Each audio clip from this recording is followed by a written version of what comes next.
મારા પુત્ર જે મરીચી છે તેના પુત્ર કશ્યપ થયા. કશ્યપજીને 13 સ્ત્રીઓ જેઓ દક્ષની પુત્રીઓ છે તેમાંની સૌથી મોટી દિતિ નામે તેને 2 પુત્રો જન્મ આપ્યા. એકનું નામ હિરણ્યકશ્યપ અને બીજાનું નામ હિરણ્યાક્ષ.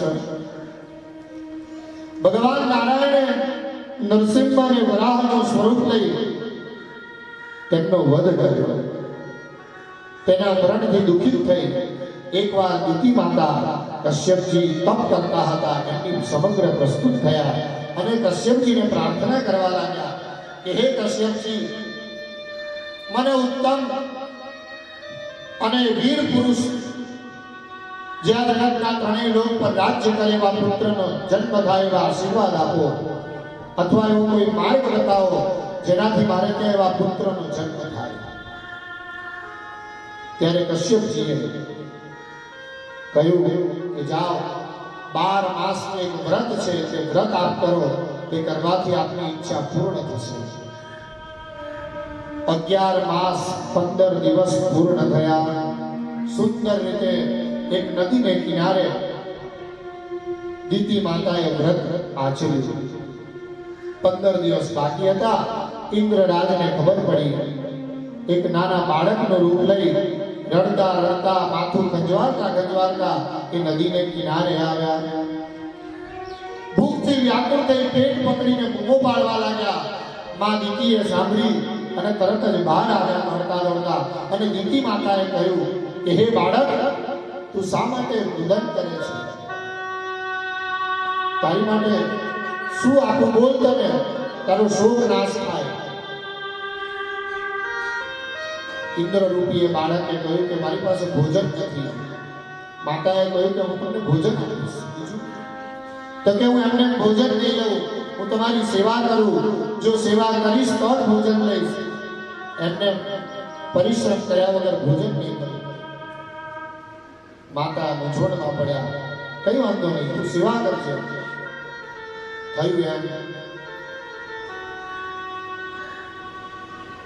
શાસ્ત્ર વચન એવું છે કે કોઈ વ્રત કે ઉપાસના કરતા હોય ને એનાથી કોઈની સેવા ન લેવાય. આ પહેલા નિયમનો ભંગ થયો દિતિ માતાથી. સેવા કદાપી કોઈને ન લેવાય એવું શાસ્ત્ર વચન છે. એમાં નિત્ય સેવા કરવાની અંદર એ ભૂલી ગયા કે મારા પેટમાં જે ગર્ભ છે એ ગર્ભ ઉત્તમ પ્રકારથી જન્મે એટલે મેં આ વ્રત કર્યું છે. મારે એના નિયમોનું પાલન કરવું જોઈએ. ખૂબ પરિશ્રમથી થાકી અને સાયંકાલે વ્રતનો બીજો નિયમ કે વ્રત કર્યું હોય તો દિવસ દરમિયાન ક્યારે પણ સુવાય નહીં. થાકીને તે સુવા માટે પડ્યા. ત્રીજો નિયમ એવો છે વ્રતનો કે જે જગ્યાએ નિત્ય માથું રાખીને સૂતા હોય ત્યાં કદી પગ ન રખાય, અને જ્યાં પગ રાખતા હોય ત્યાં માથું ન રખાય. એનાથી આયુષ્યનો ક્ષય થાય છે. માતાએ જ્યાં નિત્ય પગ રાખતા હતા ત્યાં માથું રાખ્યું, અને જ્યાં માથું રાખતા હતા ત્યાં પગ રાખીને સૂઈ ગયા. એ સમયનો લાભ જોઈ ઇન્દ્રરાજાએ સૂક્ષ્મ સ્વરૂપે ગર્ભમાં પ્રવેશ કર્યો. પોતાના વજ્રથી અંદર જે ગર્ભ હતો એના ટુકડા કરવાની શરૂઆત કરી, અને વજ્રના પ્રભાવથી ટુકડા 49 સ્વરૂપોમાં વિભાજિત થયા. અને વજ્રના પ્રભાવથી ગર્ભ જલ સ્વરૂપ બન્યો, અને એ વરુણ સ્વરૂપ થયેલા એ ગર્ભમાંથી પ્રગટ થયા. એકાએક દિતિ માતાએ જોયું કે વજ્રના પ્રભાવથી 49 સ્વરૂપે આ પુત્ર પ્રગટ થયા. અરે કશ્યપ ઋષિ, હે સ્વામી, મેં તો એક જ પુત્રની કામના કરી હતી, આ 49 પુત્રો કેવી રીતે થયા?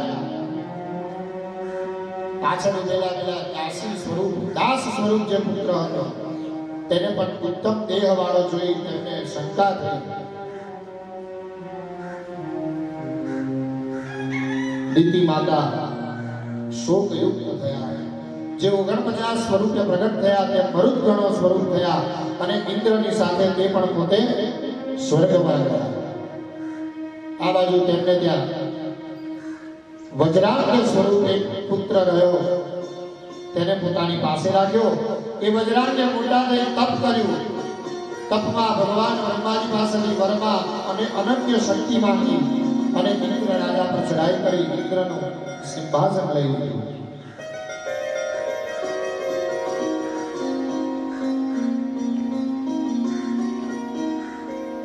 ઇન્દ્રની પ્રાર્થનાથી દ્રવિત થઈ વજ્રાજ્ઞ પોતે, કારણ કે ભગવાન ઇન્દ્રના સંગથી તે પણ ઇન્દ્રને આધીન થયા હતા, એ રાજ્ય ઇન્દ્રને પાછું આપ્યું. નીચે આવ્યા. બ્રહ્માજીએ વિરાંગી નામની એક કન્યા સાથે તેના લગ્ન કર્યા. વજ્રાંગ એટલા ઉત્તમ હતા વ્રતના પ્રભાવથી, તેમની અંદર ક્રોધ, ઈર્ષા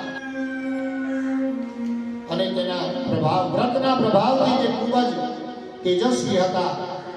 પરંતુ એક વખત વિરાંગીએ વજ્રાંગને પ્રાર્થના કરી કે હે વજ્રાંગ, આપ મને આશીર્વાદ આપો કે મેં એવા ઉત્તમ પુત્રને જન્મ આપું જેનાથી ઇન્દ્રાદી દેવો પરાસ્ત થઈ જાય, ક્યારે કોઈ પણ દેવથી તે મૃત્યુ ન પામે. વજ્રાંગે તપ કર્યું, બ્રહ્માજીને પ્રસન્ન કર્યા. શિવની ઈચ્છાથી તેણે સમજ્યું હોવા છતાં સ્ત્રીનું વચન માન્યું અને દૈત્યરાજે ભગવાનની બ્રહ્માજીને પ્રાર્થના કરી કે મારે ત્યાં આવો પુત્ર થાય. બ્રહ્માજીએ તથાસ્તુ કહ્યું અને તેને ત્યાં પુત્રનો જન્મ થયો. અને જે પુત્ર થયો તેનું નામ તારકાસુર પાડવામાં આવ્યું. એ તારકાસુરે બ્રહ્માજીનું વ્રત કર્યું અને વ્રતમાં માંગ્યું.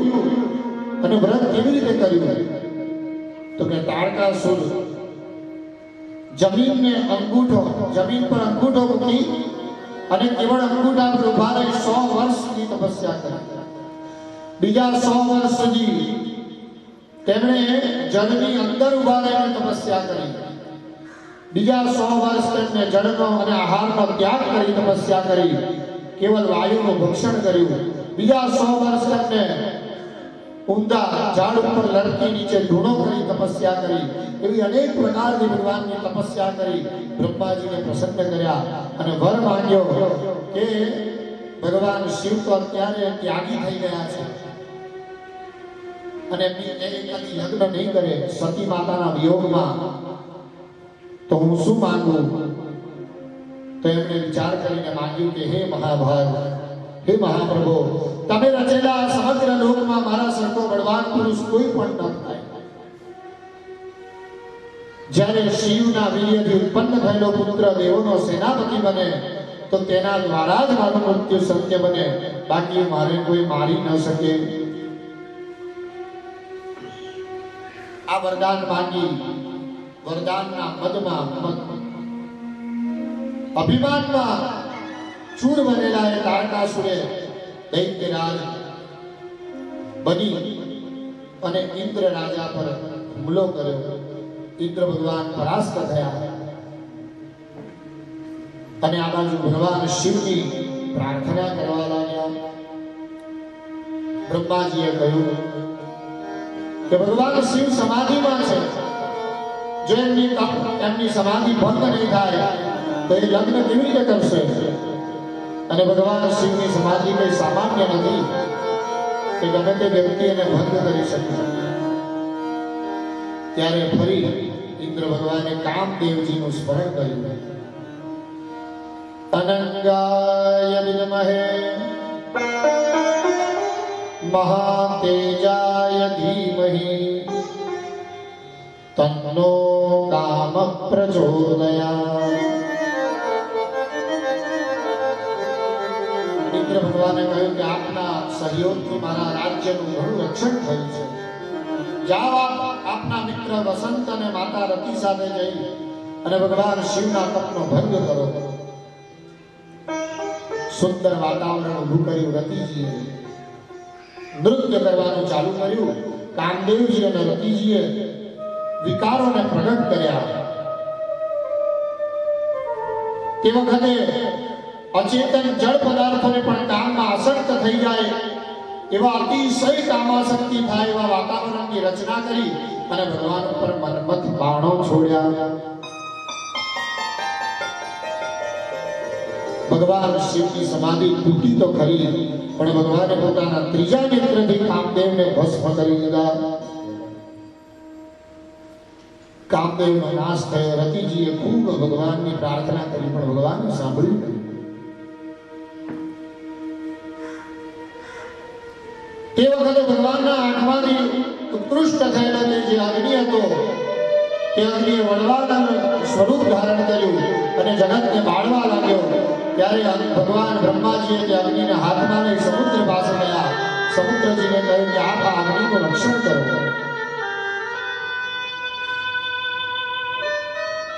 સમુદ્રજીએ અગ્નિને પોતાની અંદર સમાવી લીધો અને કહ્યું કે જ્યારે પ્રલય થશે ત્યારે આ અગ્નિ બહાર આવશે, ત્યારે પહેલા આ અગ્નિ બહાર નહીં આવે। પાર્વતીજી અને નારદજીનો સંવાદ થયો। પાર્વતીજીએ ઉગ્ર તપ કર્યું અને તપથી આ જગત બળવા લાગ્યું। સમગ્ર જીવો ત્રાહી ત્રાહી બોલવા લાગ્યા। ઇન્દ્રાદી દેવો, બ્રહ્મા, વિષ્ણુ આદિ બધા દેવોએ ભેગા થઈ ભગવાન શિવની પ્રાર્થના કરી અને ભગવાનને કહ્યું કે હે ભગવાન, આ કૈલાસની ઉપમાને યોગ્ય બને અને આપના આસનને શોભાવે એવા જગદંબાએ પાર્વતી સ્વરૂપે પ્રગટ થયા છે। હિમાલય રાજને ત્યાં હવે અવસર આવી ગયો છે। તારકા સૂરના ત્રાસથી ત્રસ્ત થઈ ગયા છે આ જગતના પ્રાણીઓ, તો આપ હવે માં પાર્વતીજી જોડે લગ્ન કરો। બધાની પ્રાર્થનાને સ્વીકારી ભગવાન શિવ પ્રગટ થયા। પાર્વતીજીને વરદાન આપ્યું કે હું પાર્વતી તમારે ત્યાં પરણમાં જરૂર આવીશ। હિમાલય રાજને ખબર પડી, મેનાજી શંકિત થોડા થયા। અરે અરે, શિવ કોણ? આપણા કૈલાસમાં નિવાસ કરે છે કે અઘોરી? અરે તો નિત્ય ચિતા ભસ્મા લેપ, ચિતાની ભસ્મમાં રમેલા રહે છે। વિચિત્ર એવા નાગના આભૂષણો ધારણ કરે છે। જુઓ એમની પાસેના ગણો કેવા છે, ભૂત, પ્રેત, પિશાચ અને એવા જેની પાસે પોતાનો કહેવાય એવો કોઈ લોક નથી, તેની જોડે મારી પુત્રીનું લગ્ન કરું? મેનાજી માનતા નથી। ભગવાન વિષ્ણુ મેનાજીને મનાવે છે। લગ્નની તૈયારી શરૂ થાય છે અને ભગવાન શિવ ના લગ્નમાં બ્રહ્માણી, લક્ષ્મીનારાયણ, નાગ, ગંધર્વ, અસુર, કિન્નર સમગ્ર લોકો પ્રગટ થઈ અને ભગવાન શિવને નંદી પર બેસાડી તૈયાર કરે છે અને ભૂત, પ્રેત, પિશાચ આદિ બધા જ ભગવાનના લગ્નમાં જોડાવા તૈયાર થાય છે અને ભગવાનની જાન નીકળે છે। ગઈકાલે આપણે જોયું ભગવાન સતીજી જોડે પરણવા ગયા। ગઈકાલે પણ મેં તમને કહ્યું કે આ જગતમાં ખાલી બે જાન એવી વિચિત્ર દેખાઈ જેને જોઈ લોકો વિસ્મય કરતા હતા। એક ભગવાન રામજીની, કેમ તેને જાનમાં ઝૂલા જ નતા। ત્યાં દીધી દશરથજી જ્યારે જાન લઈને નીકળ્યા ત્યારે અંદર ભગવાન વરરાજા તો હતા જ નહીં, તો બધા જ પૂછતા કે વરરાજા કોણ છે? અને બીજી જાન ભગવાન શંકરની। ભગવાન શંકર નંદી મહારાજ પર શોભાયમાન થયા।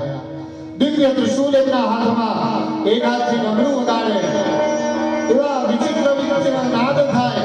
ભૂત, પ્રેત, પિશાચ એવા વિચિત્ર વિચિત્ર જેવા નાદ આપણે કશી સાંભળ્યા નથી કદી। મોઢેથી ગમે તેવા અવાજ કરે। ભગવાન વિષ્ણુ, બ્રહ્મા અરે બધા દેવો આ જાનમાં જોડાયા અને હિમાલય રાજને ત્યાં ભગવાન પહોંચ્યા। નંદી મહારાજ પર બેઠેલા। આપણે લગ્ન હોય તો કેવા સરસ હાર પહેરીએ, અહીં ભગવાને મુંડ માળા ધારણ કરી છે।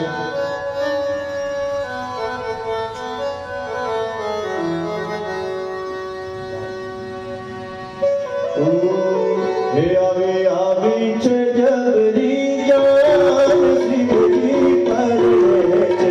આવી છે જબરી જાન, શિવજી પરણે છે। હે આવી છે જબરી જાન, શિવજી પરણે છે। આવી છે જબરી જાન, શિવજી પરણે છે। હે આકા બ્રહ્મા ને સકલ ભગવાન, શિવજી પરણે છે। આકા બ્રહ્મા ને સકલ ભગવાન, શિવજી પરણે છે। હે આવી છે જબરી જાન, શિવજી પરણે છે। આવી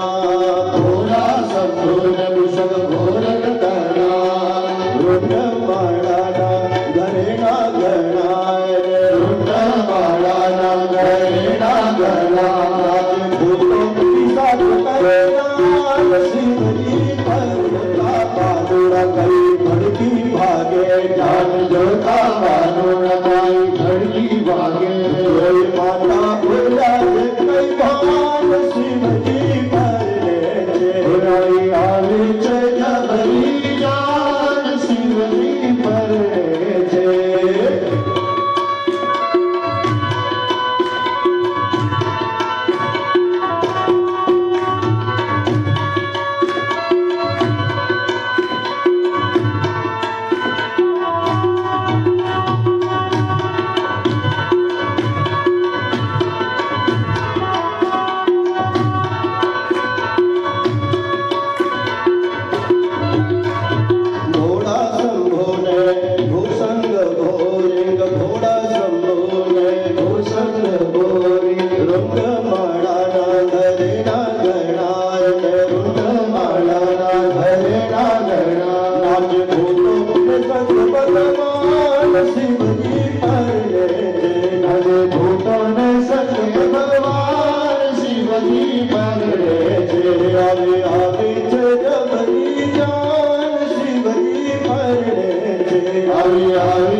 ભગવાન શિવ કૈલાસ પછી હિમાલય રાજના ત્યાં પહોંચ્યા જોયું સુંદર મંડપની સજાવટ આહા અવર્ણનીય છે હિમાલય રાજે સ્વયં ભગવાન વિશ્વકર્માજીને બોલાવી આ મંડપની રચના કરી છે વાસ્તુ પ્રમાણે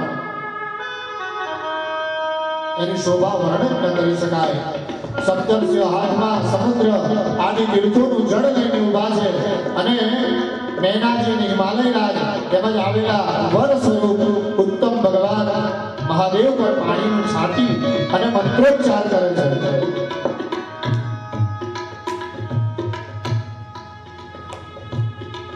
હે મહામુનિ કશ્યપ અત્રિ વસિષ્ઠ ગૌતમ ગુરુ ભાગીરથી बृहस्पति शक्ति जमदग्नि पराशर मार्कंडे शिलापा करुणपाल अकृत श्रम अगस्त्य चवन गर्ग शिलाद दधीची उपमन्यु भरद्वाज अकृत वर्ण विप्लाद कुशिक कौत्स्य અને શિષ્ય સહિત વ્યાસ આમ બીજા ઘણા પણ ભગવાન શ્રીના લગ્નમાં પધાર્યા અને એવા સમયે લગ્ન કરવા માટે હિમાલય રાજ બ્રહ્માજીને પ્રાર્થના કરે છે કે આપ પુરોહિત બની અને આ લગ્ન કરાવો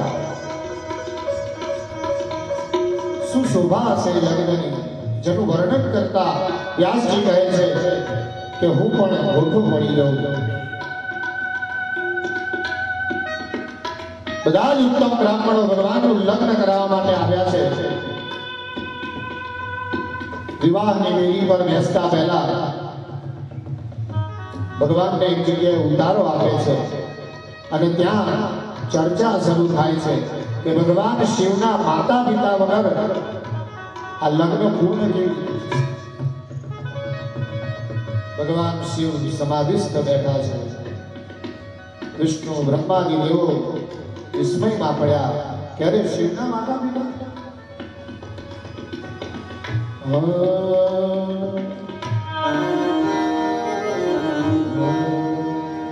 અજન્માનો લોકા કિમવયવંતો વિજગતા પાતારં કિમ ભવવિગૃહતા જેનો જન્મ નથી એના માતા પિતા ક્યાંથી આવે પાણી ગ્રહણ પહેલાનું ગોત્ર પૂછવામાં આવે જેનો જન્મ નથી એનું ગોત્ર ક્યાંથી હોય અરે બધા જ ગોત્ર જેનામાંથી ઉત્પન્ન થયા એક છે આ તો સ્વયં ભગવાન સદાશિવ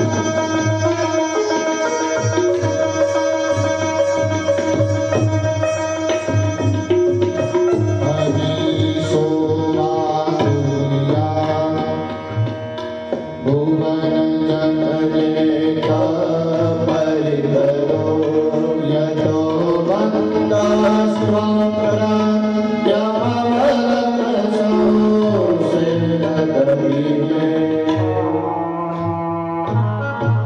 અરે બ્રહ્મા અને વિષ્ણુ પણ ભગવાનના ડાબા અને જમણા અંગમાંથી ઉત્પન્ન થયા છે. અમારા ગોત્ર પણ જો શિવ હોય તો શિવનું ગોત્ર ક્યાંથી લાવે?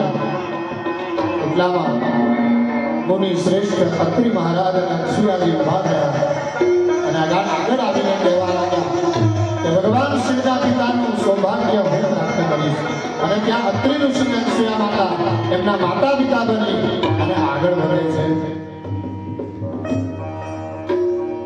બીજા પુરાણમાં આ પ્રમાણેની વાત લખેલી છે કે અત્રિ ઋષિ અને અક્ષુયા માતા આગળ વધી અને એમ કહે છે કે શિવ અમારા પુત્ર છે. ભગવાન શિવ ભાવ ભરી દ્રષ્ટિથી તેમની આમ જ જુએ છે અને કહે છે કે આજથી તમારો ઋણી થઈ ગયો. હવે મેનાજી અને હિમાલય રાજને કોઈ આપત્તિ નથી. તેડાવા આવ્યા કે ચાલો યજ્ઞ મંડપમાં લગ્નની શરૂઆત કરીએ. ભગવાન શિવ અને મા શક્તિ એક જગતના પિતા અને જગતની માતા બંને સામ સામે લગ્ન કરવા બેઠા છે. સૌભાગ્ય હિમાલય રાજ અને મેનાજીનું કેવું કે મા જગત જનનીનું એ કન્યા દાન કરે છે. કહેવાય છે શાસ્ત્રમાં કે જેણે જગતમાં કન્યાનું દાન નથી કર્યું એને મુક્તિ નથી, ફરી જગતમાં જન્મ લેવો પડે છે. કન્યાનું દાન કર્યા પછી એને મોક્ષ મળે છે. આ તો સ્વયંમાં જગત જનનીનું દાન કરે છે. અવસર મળે જો કદાચ ઘરમાં કન્યા ન હોય તો રૂપિયો ખર્ચીને કોઈ ગરીબની કન્યા પરણાવજો. એ જગત માતાનું દાન કર્યું એટલું પુણ્ય પ્રાપ્ત થશે. કન્યાદાનનું ખૂબ ફળ બતાવ્યું છે જગતમાં. અહીં હિમાલય રાજ અને મેનાજી કન્યાદાન કરવા બેઠા અને સુંદર મંગલાષ્ટક ભણાય છે. એક મંગલાષ્ટક ભણાવે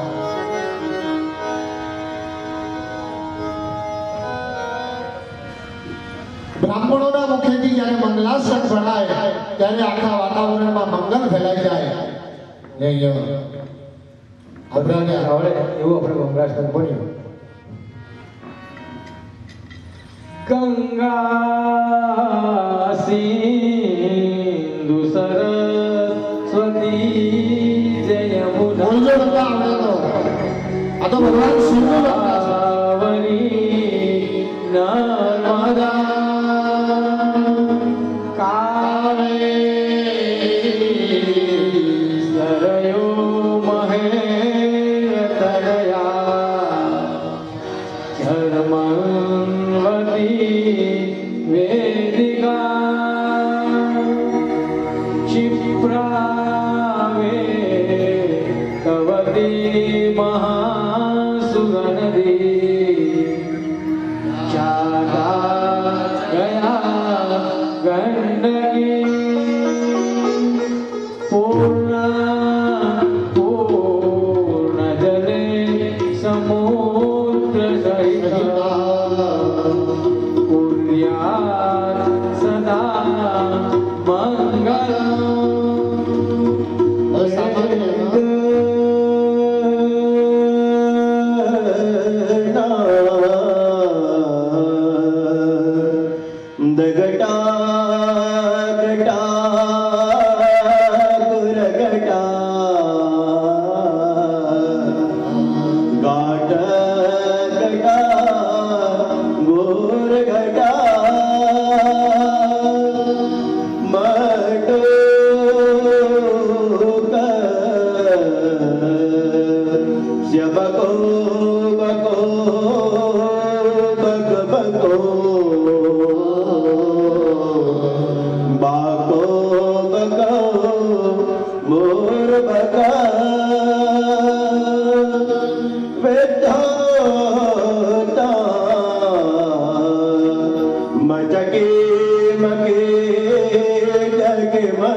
जानम के रोज रे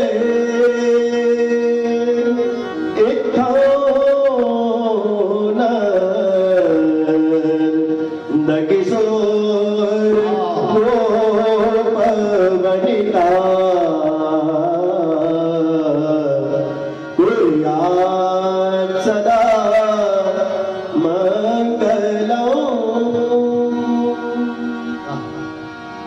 चैतन्यं सुमनं मनं मनमनं मानं मनं वामनं मालाजा लदवं धवं दवदवं दावं दवं माधवं विश्वासा रसरं सरं सरचरं शारं सरं वासरं कैलासा दिभवं भवं भव भवं पावं भवं शाम्भवं कुर्यात् सदा मंगल शुभ मंगल ભગવાન શિવ અને માતા પાર્વતીના ઉત્તમ લગ્ન શરૂ થયા. માતાનો હાથ ભગવાન શિવના હાથમાં અપાયો. રોહિત તરીકે ભગવાન બ્રહ્માજી સ્વયં મંત્રોચ્ચાર કરે છે. હસ્તમેળાપ પૂર્ણ થયો. ભગવાન શિવ અને શક્તિ જે અગ્નિને સહજ ભગવાને પોતાના ઉદ્ગારથી ઉત્પન્ન કર્યો એ અગ્નિને સાક્ષી માની ભગવાન શિવ શક્તિ આજે ફેરા ભરે છે. ભગવાનનું પહેલું મંગળ શરૂ થાય છે અને બધા જ દેવો હાથમાં પુષ્પ લઈ પુષ્પની વૃષ્ટિ કરે છે સ્વયં અને ભગવાન ફેરા ભરે છે.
ભગવાનનું પહેલું મંગળ થાય એમાં કહ્યું કે ભૂમિના દાન આપવા જેની ઈચ્છા કરવાથી આ બ્રહ્માંડનું સર્જન થયું છે. જેને આ સૃષ્ટિ રચવાનું કાર્ય બ્રહ્માજીને સોંપી દીધું એનું પાલન કરવાનું વિષ્ણુ ભગવાન છે. એને તમે કઈ ભૂમિ આપશો? સ્વામી ભગવાન એને તમે શું આપો? સહજ ભગવાન હસતા હસતા માતા પાર્વતીને સ્વીકારી લે છે.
ભગવાનનો બીજો વિરમ પૂર્ણ થયો.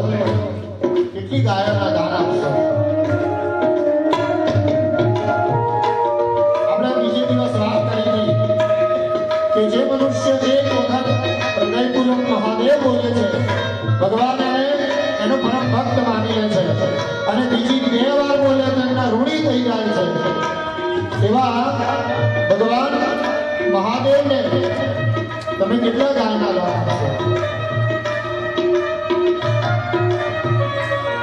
એક વાર મહાદેવ કહેવાથી પ્રસન્ન થઈ પોતાનું પદ આપી દેતા હોય, અનેક ગાયોના દાનનું પુણ્ય મળી જતું હોય, એને તમે કેટલી ગાય આપશો?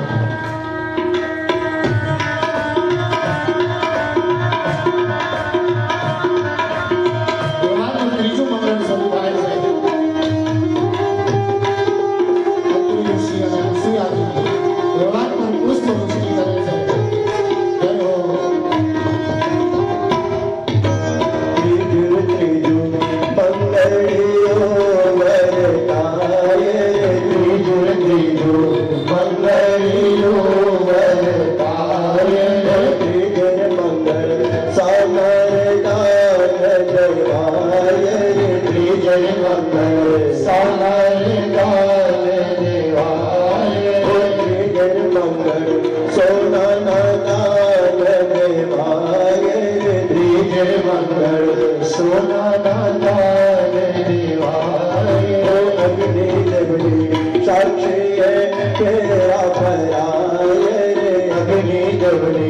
साक्षी फेरा भराए करे त्रिजु मंगल पुरु थाये करे त्रिजु मंगल पुरु थाये.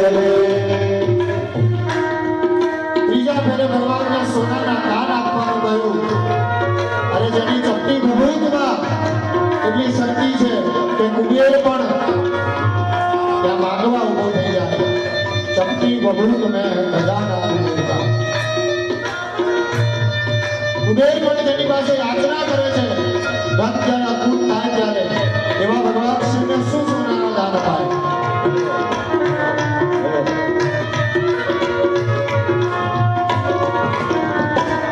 ચોથું મંગળ ભગવાનનું શરૂ થાય છે. ઇન્દ્રાદી દેવો ઊભા થઈ ભગવાનની પુષ્પવૃષ્ટિ કરી. તેજની વૃદ્ધિ થઈ. ભગવાન ચોથું મંગળ ભરવા માટે તૈયાર થયા.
મંગલ ફેરા પૂર્ણ થયા.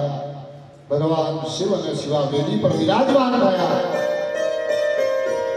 મંગલ સૂત્ર આદિ જે સૌભાગ્યના ચિહ્નો છે ભગવાને સતીને પ્રદાન કર્યા. અને શિવ અને શિવાજી તેજ યુક્ત પ્રકાશથી વિરાજમાન હતા. એ જોઈ ભગવાન વિષ્ણુનું હૃદય દ્રવિત થયું અને ભગવાન વિષ્ણુએ શિવજીની પ્રાર્થના કરી, જેને આપણે રોજ કહીએ છીએ. તો આપણને ખબર નથી કે આ પ્રાર્થના પ્રગટી કેવી રીતે. તો આ પ્રાર્થના ક્યાં પ્રગટી? ભગવાન વિષ્ણુ એટલે કે નારાયણે જ્યારે ભગવાન શિવ અને શક્તિને સાથે જોયા અને બોલ્યા, ભગવાન કર્પૂર गौरं करुणावतारं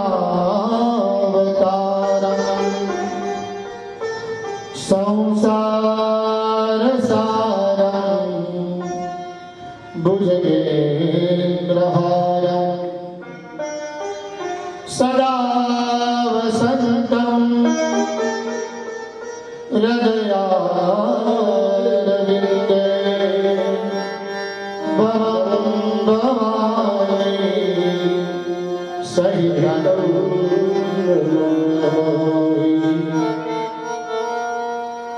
ભગવાનની આ પ્રાર્થના કરી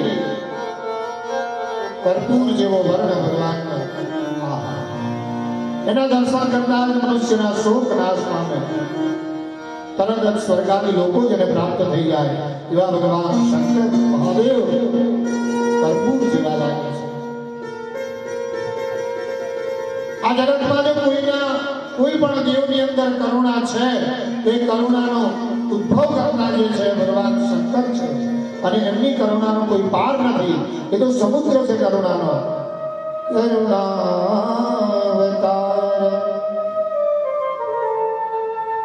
અને આજે એ સ્વયં ભગવાન મહાદેવ આ સૃષ્ટિના કરતા સંસારમાં પગલું ભર્યું અને સંસારને ઉદાહરણ આપે છે કે કેવી રીતે ગ્રહસ્થ ધર્મ પાડવું તે મારી પાસે શીખો સંસાર સારં ભુજગેન્દ્રહારં ભલે બધાને પુષ્પોની માળા દેખાતી હોય પણ મને તો મારા ઘોડાના શરીર પર એ નાગોની માળા જ શોભે છે નાગ કેરા કુંડળ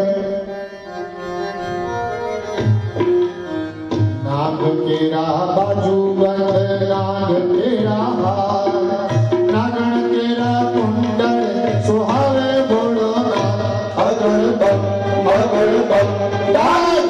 वागे डमरू नाचे सदा शिव नाचे भयो नाचे सदा शिव नाचे भयो नाचे गणेश नाचे हनुमान नाचे नाचे गणेश नाचे हनुमान पार्वती ना प्राण नाथ घोड़ा भगवान अगल बम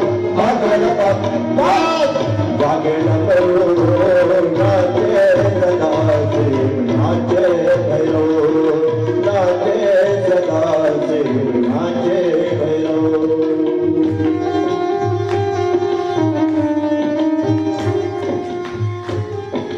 ભગવાન વિષ્ણુ પ્રાર્થના કરે છે કે સદા વસંતમ પ્રલયા રવિંદે ભવં ભવાની સહિતો નમામિ વેદના મંત્રોથી શ્રી અગ્નિમાં આહુતિ આપી સમસ્ત હોમ પૂર્ણ થયા સૌભાગ્યનું દાન આપવાનો સમય આવ્યો પહેલા મેના રાણી આંખમાં આંસુ લઈ તો સામાન્ય આપણી ઘેર જે કન્યાનો જન્મ થાય એને આપણે પ્રેમપૂર્વક પાડીને ઉછેરીને મોટી કરીએ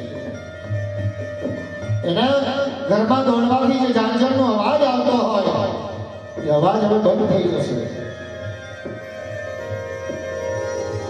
એ કન્યા જે મધુર અવાજથી જ્યારે પિતાને બૂમ પાડે ને પિતાનું હૃદય દ્રવિત થઈ જાય અને એ કન્યા જ્યારે પિતાને બોલાવે પિતા કહીને ત્યારે ખરેખર પિતા એમ સમજે છે કે આ જગતમાં મારાથી ધનવાન કોઈ નથી એવી આ કન્યા એનું દાન આજે કર્યું છે મેરાજી હાથમાં આંસુ લઈ હાથમાં અક્ષતના દાણા લઈ માતાને સૌભાગ્યનું દાન આપવા માટે આવે છે હવે વિચારો કે અત્યારે આપણે લગ્ન કરીએ ને ત્યારે બ્રાહ્મણ એમ કહે કે સૌભાગ્યવતીના આશીર્વાદ આપવા માટે આ વચન બોલવાના કયા કે ઉમા રમા અને સાવિત્રી જેવું સૌભાગ્ય થજો તો સ્વયં ઉમાનું લગ્ન થઈ રહ્યું છે એને શું આશીર્વાદ આપશે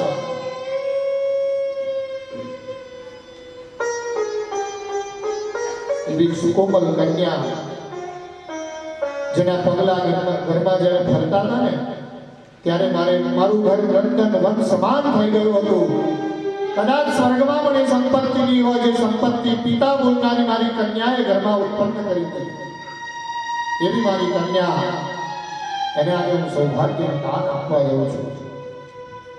નૈનાજી પછી ધન્યા કલાવતી મહાસતી અનસુયાજી પધાર્યા.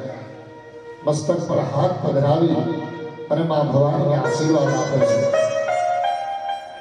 અને ત્યાં એવું કહ્યું છે અહીંયા કે પાતિવ્રત ધર્મની શિક્ષા આપે છે. એનાથી ઉત્તમ શું હોય કે કન્યાને સતી અનસુયાજી પાતિવ્રત્યનું શિક્ષણ આપે. એનાથી વધારે આ જગતમાં કોઈ આશીર્વાદ ન હોઈ શકે. માતા ઉમા અશ્રુ ભરી દ્રષ્ટિથી એ આશીર્વાદને સ્વીકારે છે અને પાતિવ્રત ધર્મનું પાલન હું સદૈવ કરીશ એવા વચન આપે છે. નામે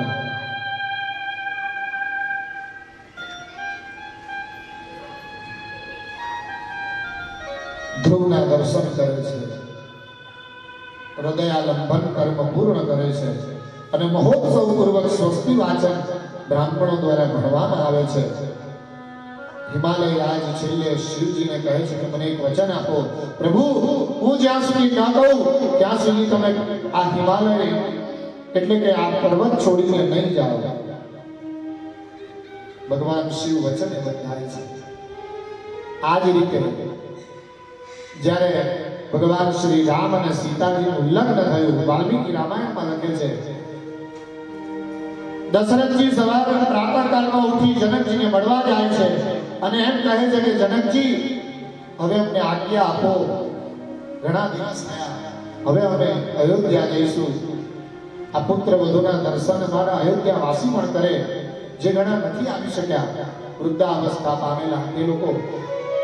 તો જનક રાજા એમને ત્યાં રોકવાનું બહાનું કેવું કાઢે ત્યારે તમારા અયોધ્યાના જાનમાં આવેલા ઘણા યુવાન પુરુષોને મેં જોયા, અમારા જનકપુરીમાં એ પ્રકારની કન્યાઓ છે, શું આપણે એમના લગ્ન કરી દઈએ? તો ફરી લગ્નનો ઉત્સવ કરે, કન્યાનું દાન કરે અને કહે કે હવે કન્યાદાન થયું, થોડો સમય રહી જાઓ. પાછા દશરથજી મળવા જાય, જનકજી ફરી બીજા યુવાનોને ઉભા કરે, કન્યાઓ પરણાવે. એમ કરીને કેટલા સમય સુધી દશરથજીને ત્યાં રાખ્યા. કેમ? તો ભગવાનને મોહી લીધી. ભગવાનને જોયા પછી એમને છોડવાનું મન ન થાય. અને આ ભગવાન શિવ તો વિશ્વ મોહી,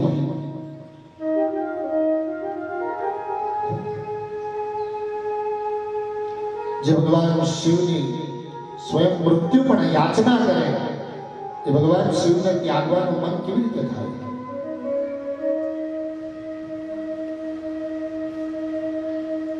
આજે મંગલદાયી સમય છે. હિમાલય રાજ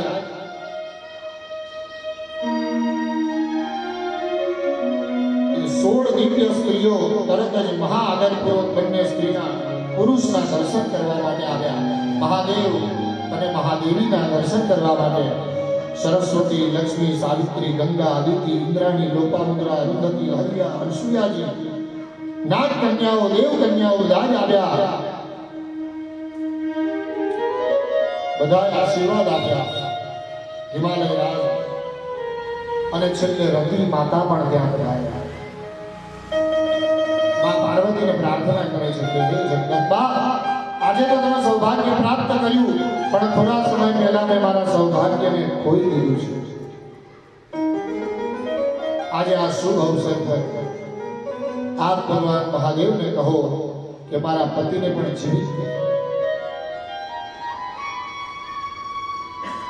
આવી પ્રાર્થના સાંભળી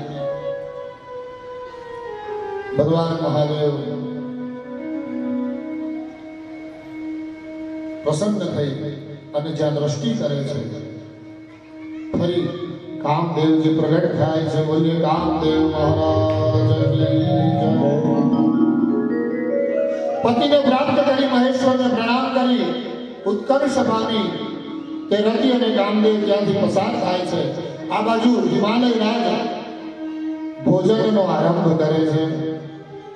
રત્નોના વાસણ તથા ગળાઓથી વ્યાપ્ત મોતી અને માણેક ખૂબ દીપી રહ્યું હોય રત્નોના દર્પણો તેથી શણગારેલું હોય, ધોળા ચામરોની શોભા, મોતી અને મણિઓની સુંદર માળાથી વીંટળાયેલું ઉત્કૃષ્ટ સમૃદ્ધિથી ભરપૂર એ ભોજનનો જે મંડપ હતો તેમાં ભગવાન મહાદેવ અને મહાદેવી પ્રવેશ કરે છે. સાથે સમગ્ર ઋષિઓ અને દેવો પણ ભોજન કરવા માટે બેસે છે. એવું કહેવાય છે કે આખા જગતને જે જમાડે છે એ અન્નપૂર્ણા. એના લગ્નમાં જ્યારે ભોજન કરવા આવશે, ભોજન કરવા માટે બેઠી હોય ત્યારે તેને શું દિવસો હિમાલય રાજ મેનાજી સ્વયં હાથમાં ભોજનનો થાળ લઈને આવે છે અને ભગવાનને વિનંતી કરે છે. આપણે કોઈ જમવા આવે ને તો આપણે ઘડીએ ઘડીએ એને કહીએ કે માનપૂર્વક કે ભાઈ તમે જમો, થોડું વધારે લો. એવી ભવ્ય શોભા. અને તે સમયે જેટલા પણ દેવો જમી અને પેટ ઉપર હાથ ફેરવે છે તેનાથી સમગ્ર સૃષ્ટિ તૃપ્ત થાય છે. કેમ? તો કે આ તો ભગવાન મહાદેવની પ્રસાદી છે. શિવજી કૈલાસ જવાની તૈયારી કરે છે. હિમાલય રાજ ચોથો દિવસ આવ્યો ત્યારે શુદ્ધિથી વિધિપૂર્વક ચતુર્થી કર્મ કર્યું. જેના વિના વિવાહ ખંડિત જ ગણાય. મેનાજી બોલ્યા, હે કૃપા ભંડાર, આપ કૃપા કરી શિવાનું બરાબર પાલન કરજો. આપ તો આશુતોષ છો એટલે પાર્વતીના હજારો દોષોની ક્ષમા આપશો. મારી પુત્રી જન્મે જન્મે આપના ચરણ કમળની ભક્ત છે. તેને પ્રભુ મહાદેવ વિના સ્વપ્નમાં જ્ઞાનમય આપનું સ્મરણ છોડ્યું નથી. એવી મારી પુત્રીને આપ ખૂબ સારી રીતે સાચવશો જ. અથ સપ્તર્ષયસ્તે ચ પ્રોજુહિં મગીશ્વરં કારયસ્વ મજાદેવ્યા યાત્રા મત્યોચિતાયે.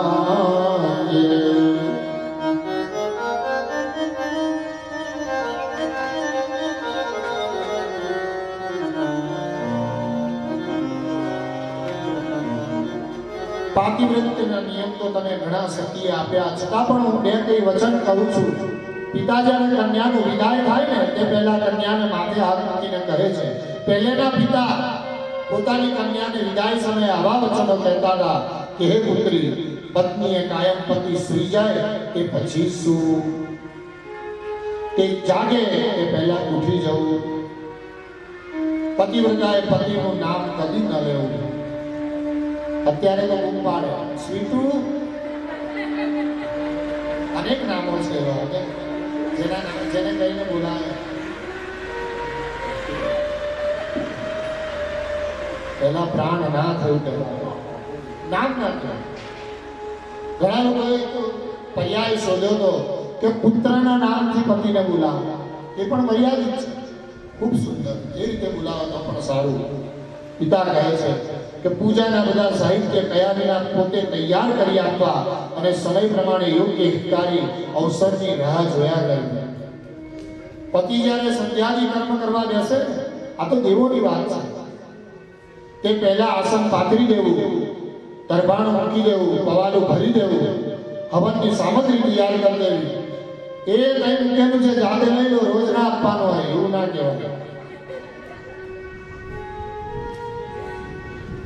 દેવો, પિતૃ, અતિથિઓ, નોકર ચાકરો, ગાયો અને ભિક્ષુ સંન્યાસી, માંગણ વગેરે ને વિભાગવાર આપ્યા વિના સ્ત્રીએ કદી ખાવું નહીં, એવું કીધું શાસ્ત્રમાં. હે પુત્રી, આ ધર્મનું તું પાલન કરજે. જ્યારે સ્ત્રી રજસ્વલા થઈ ત્યારે 3 દિવસ સુધી પતિ કે કોઈ પુરુષને પોતાનું મોઢું ન બતાવવું જોઈએ. પતિનું આયુષ્ય સ્ત્રી પતિવ્રતાએ હળદર, કંકુ, સિંદૂર, કાજળ વગેરે ચોડી, નાગરવેલનું પાન પીડું, માંગલિક આભૂષણ વગેરે વાલની વાળની સફાઈ અંબોડો વેણીથી યુક્ત તેમજ હાથના અને કાનના ઘરેણા કદીથી દૂર ન કરવા. ખાલી ન હોવું જોઈએ ગળું, માથામાં પણ વેણી નાખેલી રાખવી, સુગંધ.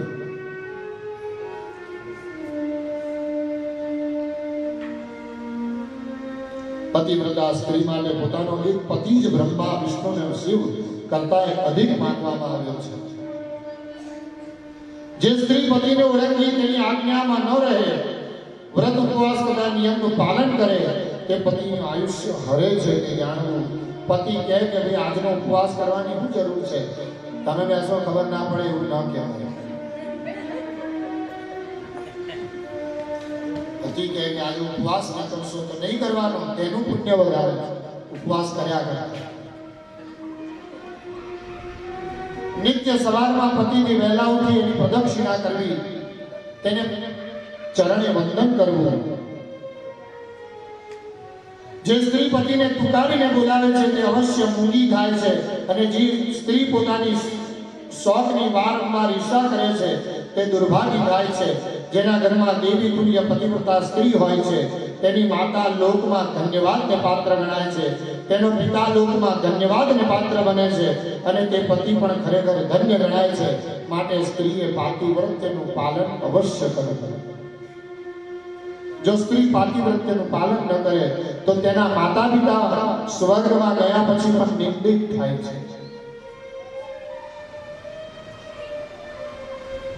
પતિવ્રતા પત્ની ગૃહસ્થનું મૂળ છે, પતિવ્રતા પત્ની તેના સુખનું મૂળ છે, પતિવ્રતા પત્ની તેના ધર્મનું ફળ મેળવી આપનાર થાય છે, અને પતિવ્રતા પત્ની તેના સંતાનોની વૃદ્ધિ માટે થાય છે.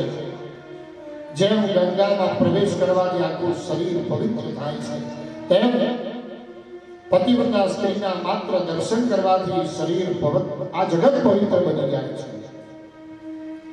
જે સ્ત્રી પોતાના પતિને દેવ માને છે તેનામાં અને ગંગામાં તફાવત નથી ગણતી, એવી તે પત્ની અને તેનો પતિ બંને સાક્ષાત શિવ અને પાર્વતી સ્વરૂપ જ છે. પતિવ્રતા સ્ત્રીઓ ઉત્તમ આદિ ભેદથી 4 પ્રકારની કહેવાય. જેઓ સ્મરણ કરનારા પાપોને દૂર કરનારી છે, એક ઉત્તમ પતિવ્રતા, બીજી મધ્યમ પતિવ્રતા, ત્રીજી અધમ પતિવ્રતા અને ચોથી અતિ અધમ પતિવ્રતા. ઉત્તમ કુળમાં ઉત્પન્ન થયેલી પોતાના જ કુળના પુરુષ સાથે લગ્ન કરી અને ત્રણેય પેઢીના ત્રણેય ગોત્રના પિતૃનો જે ઉદ્ધાર કરે છે, પાતિવ્રત્યનું પાલન કરીને તે ઉત્તમ સ્ત્રી બતાવી. કોઈ ક્ષત્રિય સ્ત્રી બ્રાહ્મણ કુળમાં પરણે પાતિવ્રત્યનું પાલન કરે અને પોતાના ત્રણેય કુળનો ઉદ્ધાર કરે, તે મધ્યમ પ્રકારની સ્ત્રી બતાવી. જે સ્ત્રી પોતાના પુરુષ સિવાય બીજા પુરુષના મનમાં વિચાર કરે, પતિની સેવાથી વિમુખ હોય તેવી અધમ સ્ત્રીઓ પોતાના કુળને સ્વર્ગમાં હોય તો પણ નરકમાં લઈ જાય છે. માટે બને તો હે પુત્રી, આપ અત્રિ ઋષિની પત્ની અનસુયા અને સાંડિલીની જેમ પતિવ્રતા થજો, જે ગોત્રની માતા અનસુયા છે.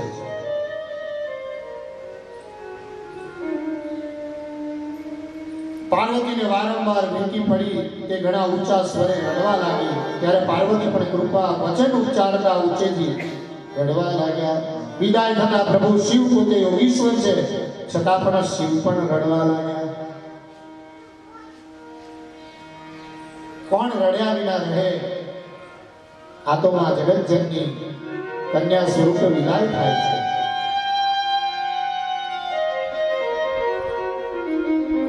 જે મનુષ્ય શિવમાં મન રાખી પવિત્ર થઈને કાયમ શિવ વિવાહને સાંભળે કે સંભળાવે છે, એ અવશ્ય શિવલોકને પામે છે.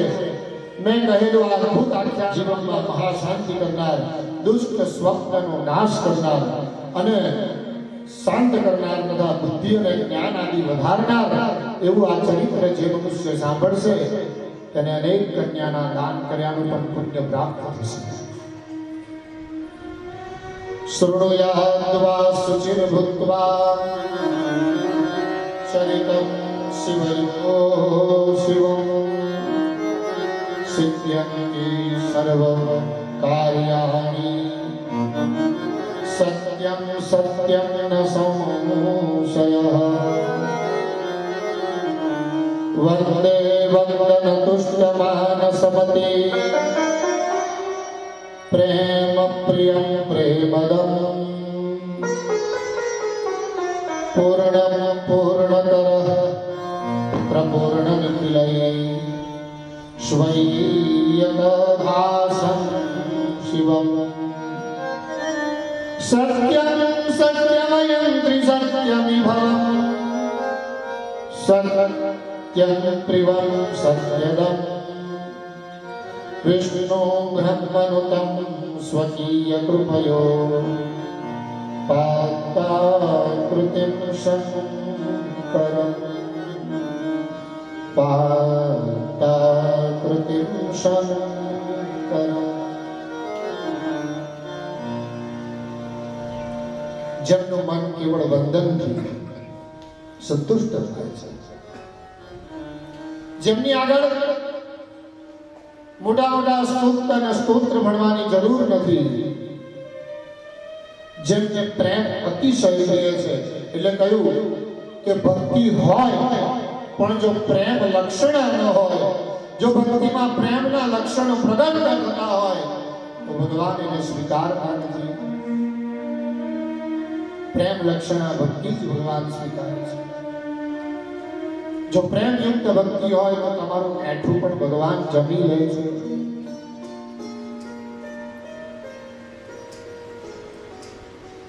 भक्ति में अतिशय प्रेम की जरूर है. जे प्रेम आपनार पूर्ण और पूर्ण ब्रह्म स्वरूप से तेवा अति पूर्ण समग्र ऐश्वर्यनो एक वास मंगल स्वरूप सत्य स्वरूप सत्यमय तेवा भगवान शिव अने शिवाना दर्शन करी अमे धन्य थया. भगवान शिव पार्वती जी ने नंदी पर बेसाड़ी અને કૈલાસ તરફ પ્રયાણ કરે છે અને ભગવાન આંખો બંધ કરી ધ્યાન કરે છે. ત્યાં જુઓ, આપણે ત્યાં લગ્ન કરીને કન્યા આવતી હોય તો આપણે દીવા પ્રગટાવીએ, આરતી કરીએ, રાત્રિનો સમય હોય. પણ અહીંયા ભગવાન આંખો બંધ કરી ધ્યાન કરે છે. જગતના સમગ્ર સ્મશાનમાં અગ્નિ પ્રજ્વલિત થઈ જાય છે. स्मशाने स्वाक्रीडा स्मरहर पिशाचा सहचरा सीता भस्माने मंगलीकर